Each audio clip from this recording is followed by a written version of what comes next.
Sure, Earl, no problem. Obviously it's a squash tournament. It's been running now for 5 years.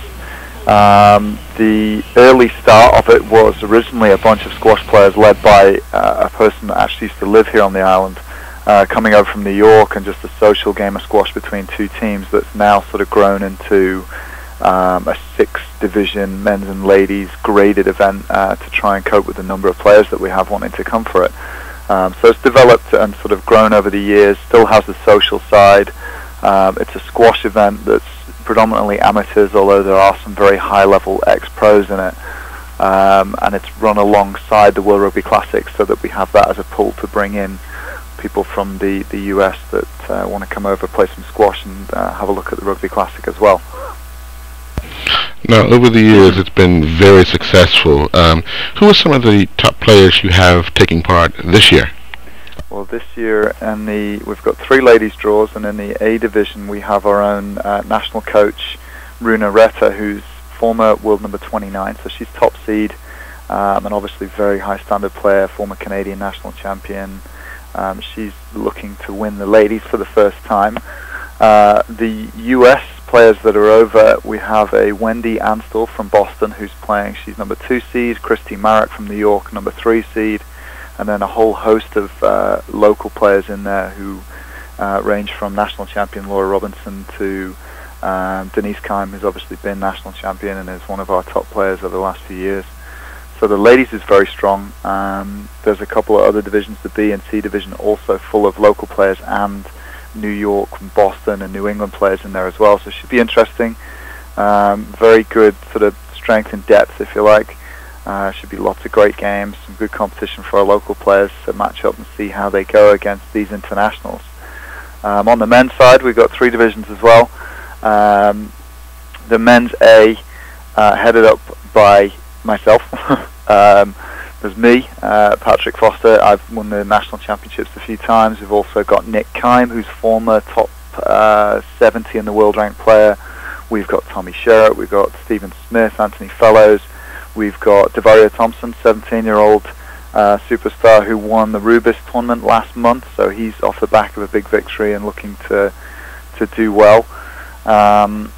B and C divisions in the men's, both very strong, 16-man draws in each, both with 8 to 10 international players in each of those divisions. So good, strong local entry, but loads and loads of players from places like New York, New England, Boston, Canada, even as far as Arizona we've got entries from. So not entirely sure the full level. I mean, we know where they've entered and what category they've put themselves in, but it should be interesting to see once they actually step on court with our players and see what level they really are. So lots to look forward to, lots of interesting matchups for local players against some players that we've never seen before. So it should be good. Now let's talk a little bit about the past. We used to have the PSA tournament here in Bermuda, and this is, I guess, another stepping stone to try and promote and even encourage the government to get behind. And could we see another PSA tournament at the level that we used to see on the horizon sometime soon? It's possible, you never say never. I mean, the level of the events that we ran, there was a 3-year period where we ran the PSA Masters 2005, 2006, and then the World Open in 2007, and they were enormous global squash events that were drawing in huge crowds and on all of the top players. Times are tough, and all big major sporting events require sponsorship, which is obviously hard to come by in this sort of economic climate. So whether we would see the very top end world championships back here in Bermuda, I don't know, to be honest. I know that we would love to run smaller level PSA events that aren't quite as expensive and tough to find the kind of money that you need to run a world championships. Not necessarily just a PSA, but maybe a Women's Professional Squash Association event as well. We would love to see it. We've got support from the Department of Tourism for this event, and this is, like you say, a stepping stone to maybe moving towards those events again. We've got the expertise in Bermuda to run it. We have the facilities to do it. We've got a proven volunteer base that has done it in the past, and we've got a big squash community that would really love to see that caliber of player back on the island. So never say never. Whether it would be glass court, top of the hill, overlooking the ocean, is a tough one at this time for us to say that we would be able to do. But certainly, a lower level professional men's and women's event would be something that we would love to have on our calendar at the squash club here. So, yeah, possible.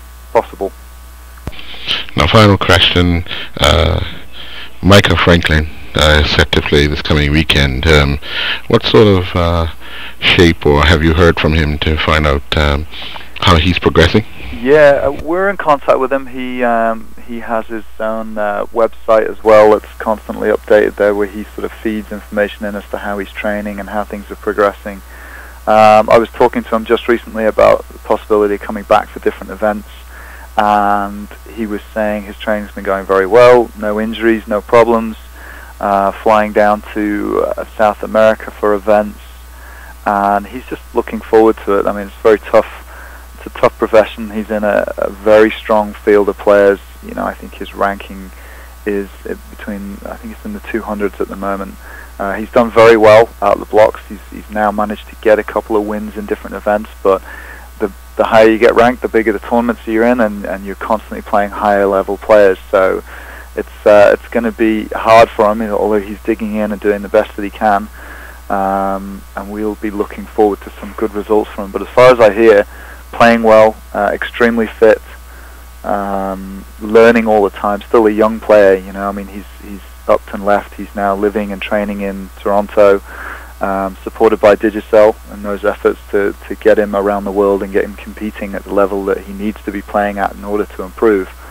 And we'll all have our fingers crossed for him in the upcoming events. I know he's got a couple on before Christmas, and they'll be interesting to see where he finishes up and whether he can pull off a couple of wins for Bermuda and get himself up the ranks even more.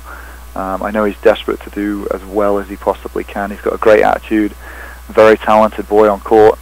He's just got to put it all together and do it when it counts now. So, yeah, we'll all be watching. Everyone at the club here is always sort of hanging out, waiting for the results to come in, and we'll be following him and wishing him the best.